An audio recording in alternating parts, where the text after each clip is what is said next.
Kami mempersembahkan renungan Santapan Rohani, terjemahan dari renungan Our Daily Bread.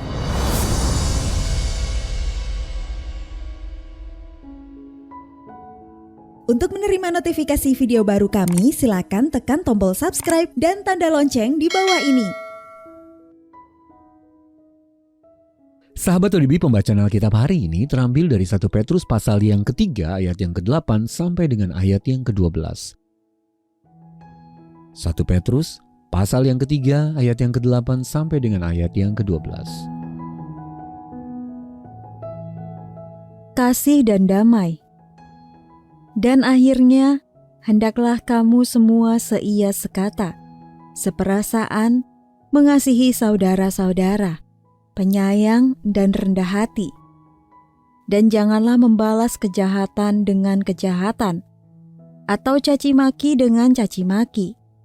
Tetapi sebaliknya, hendaklah kamu memberkati, karena untuk itulah kamu dipanggil, yaitu untuk memperoleh berkat.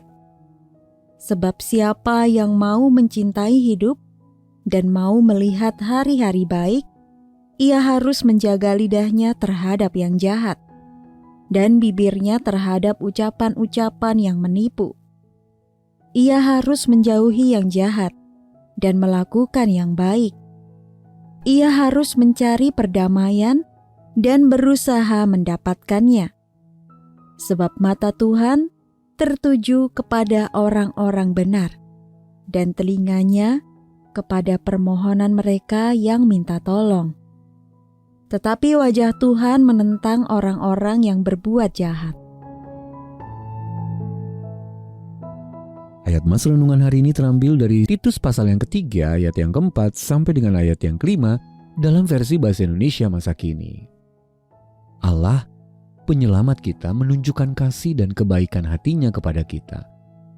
Ia menyelamatkan kita. Renungan hari ini berjudul Kemenangan dari Kebaikan Hati, ditulis oleh Arthur Jackson.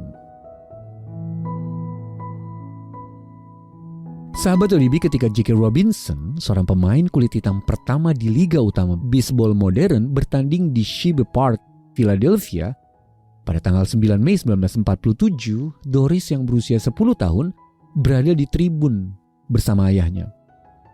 Ketika seorang pria tua berkulit hitam berjalan menuju kursi di sebelah mereka, ayah Doris membuka percakapan untuk berkenalan dengan pria tersebut.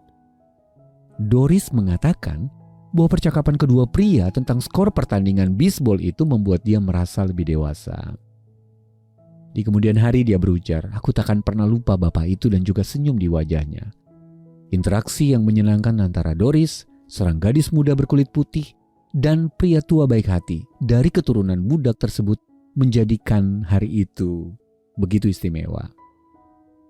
Namun pengalaman itu sangatlah kontras dengan perilaku penuh kebencian yang diderita Robinson dalam pertandingan lain di musim itu. Ia menceritakan bahwa karena warna kulitnya, orang-orang mengatainya dengan berbagai ucapan yang keji. Perilaku keji tidak hanya berlangsung di dunia olahraga.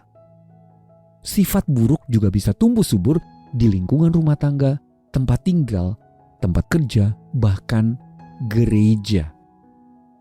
Akan tetapi kita yang beriman kepada Allah yang telah menunjukkan kebaikan hatinya melalui anaknya, dipanggil untuk melakukan hal yang sama. Lihat Titus pasal yang ketiga ayat yang ke-4. Rasul Petrus menulis, "Hendaklah kamu semua seia sekata, seperasaan, mengasihi saudara-saudara, penyayang dan rendah hati, dan janganlah membalas kejahatan dengan kejahatan atau caci maki dengan caci maki." Kebaikan hati akan menang ketika mereka yang telah menerima kebaikan Allah kemudian meneruskannya dengan murah hati kepada orang lain melalui perantaraan Roh Kudus. Sahabat ODB, kapan Anda pernah tergoda untuk bersikap tidak baik? Lalu bagaimana Anda dapat menerima kebaikan hati orang lain selama ini? Mari kita berdoa.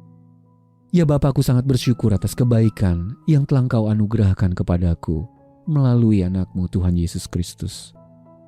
Dalam nama Tuhan Yesus kami bersyukur. Amin.